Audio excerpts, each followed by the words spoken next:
તો ઉદાહરણ આપણે લઈએ છીએ. ઉદાહરણમાં તમને કીધેલું છે કે આકૃતિમાં R1, R2, R3, R4, R5 પાંચ અવરોધો જોડેલા છે 12 વોલ્ટની બેટરી સાથે. તમને પૂછેલું છે કે પરિપથનો કુલ અવરોધ શોધો અને પરિપથમાંથી વહેતો કુલ વિદ્યુત પ્રવાહ આપણે શોધવાનું કીધેલું છે. હવે આકૃતિ આપણે આપેલી છે. આકૃતિ જોતા આપણે ખબર પડે છે કે આકૃતિ જે આપણે શરૂઆતમાં બહુ નાની નાની આકૃતિ જોઈ હતી કે જેમાં સમાંતર જોડાણ હોય તો 2 કે 3 અવરોધો છે સમાંતરમાં જોડેલા હોય, શ્રેણી જોડાણ હોય તો 2 કે 3 અવરોધો શ્રેણીમાં જોડેલા હોય. પણ અહીંયા આ જે ઉદાહરણ આપણે લેવાના છે એમાં શ્રેણી જોડાણ અને સમાંતર જોડાણ એ જે આપણે બંને ભણી ગયા છીએ એનો કોન્સેપ્ટ આપણે અહીંયા વાપરવાનો છે. હવે સૌપ્રથમ તો પરિપથને આપણે જોઈએ તો જોતા આપણને લાગશે કે બે અવરોધો R1 અને R2 અહીંયા જોડેલા છે. તો R1 અને R2 આપણે જોઈ શકીએ છીએ કે અહીંયાથી જે વિદ્યુત પ્રવાહ I પસાર થાય છે, આપણે એને નામ આપી દઈએ કે જે વિદ્યુત પ્રવાહ પસાર થાય છે I જેટલો છે, બરાબર. તો I વિદ્યુત પ્રવાહ પસાર થાય છે એ અહીંયા બે ભાગમાં વિભાજિત થશે.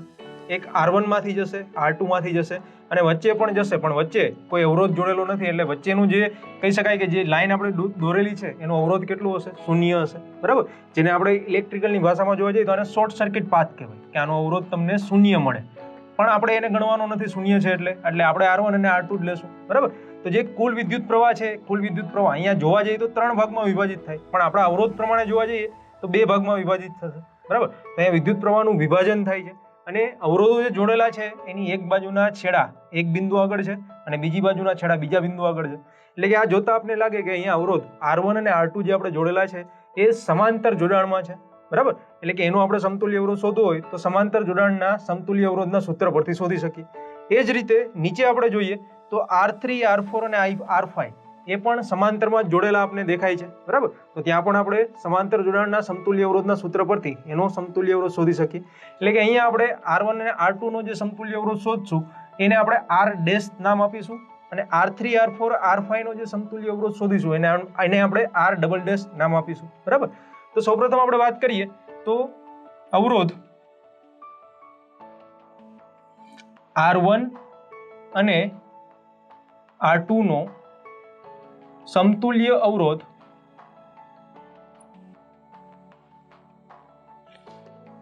આપણે કીધું એ પ્રમાણે R ડેશ હોય તો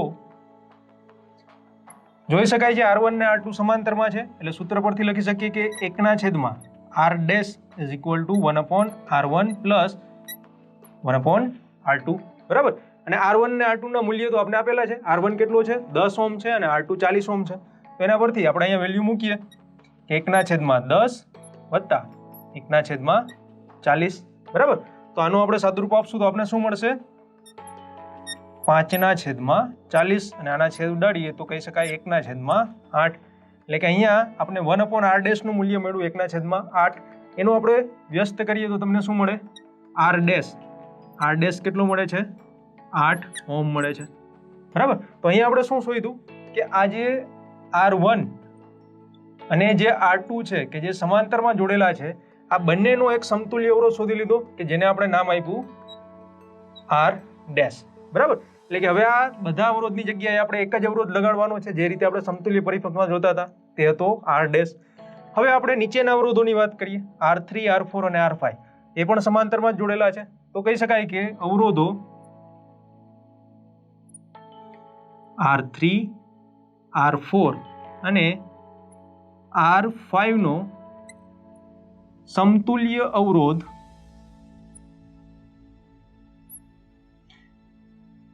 R ડબલ ડેશ હોય તો સમાંતરમાં છે તો એના માટે પણ આપણે સમાંતર જોડાણનું સૂત્ર લખી શકીએ 1/r double dash is equal two 1/r3 વત્તા 1/r4 વત્તા 1/r5.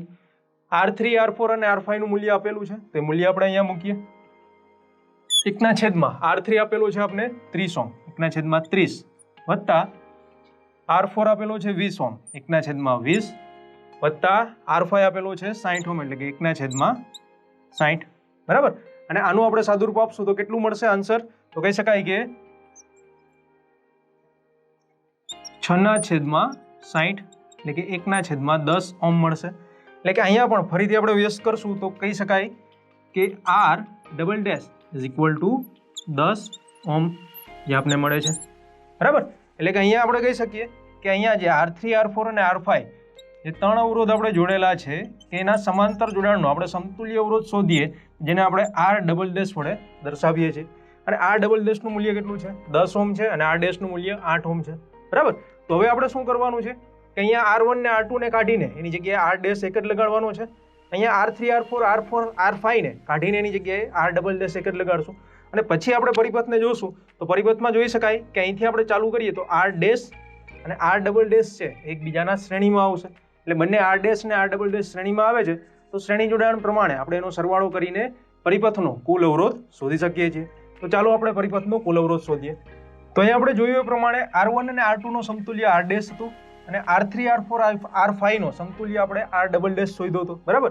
તો R1 અને R2 ની જગ્યાએ એ બધા અવરોધ કાઢીને આપણે એક અવરોધ મૂકીએ આર ડેશ, અને R3 R4 R5 ની જગ્યાએ એ ત્રણે અવરોધને કાઢીને એનો જે સમતુલ્ય અવરોધ હતો આર ડબલ ડેશ એને આપણે મૂકીએ. અને હવે આપણે પરિપથને ફરીથી જોઈએ તો કહી શકાય કે પરિપથમાં આપણે જઈએ તો આર ડેશ અને આર ડબલ ડેશ છે એકબીજાના શ્રેણીમાં જોડેલા છે. કારણ કે અહીંયા શ્રેણી જોડાણમાં આપણે શું કીધું હતું કે જ્યારે એક કરતાં વધારે અવરોધોને આપણે એવી રીતે જોડીએ કે એમાંથી પસાર થતા વિદ્યુત પ્રવાહને પસાર થવા માટે ખાલી એક જ માર્ગ મળે.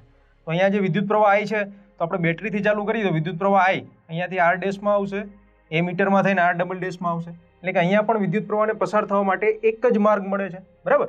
અને આ એક જ માર્ગ મળે છે એટલે કહી શકાય કે આર ડેશ અને આર ડબલ ડેશ છે એ બંને શ્રેણીમાં છે. તો આપણે હવે પરિપથનો કુલ અવરોધ શોધવો છે. તો વાત કરીએ પરિપથનો કુલ અવરોધ. પરિપથનો કુલ અવરોધ કે જેને આપણે આર થી દર્શાવીએ તો R is equal to R dash plus R double dash. કારણ કે આર ડેશ અને આર ડબલ ડેશ શ્રેણીમાં છે તો એના પરથી કહી શકાય આર ડેશ એટલે 8 ઓહ્મ વત્તા 10 ઓહ્મ. એટલે કુલ અવરોધ કેટલો મળશે આપને? 18 ઓહ્મ જેટલો જોવા મળે છે. બરાબર. ત્યારબાદ બીજો તમને પ્રશ્ન પૂછેલો છે કે પરિપથમાંથી વહેતો કુલ વિદ્યુત પ્રવાહ. તો બીજું આપણે વાત કરીએ પરિપથમાંથી વહેતો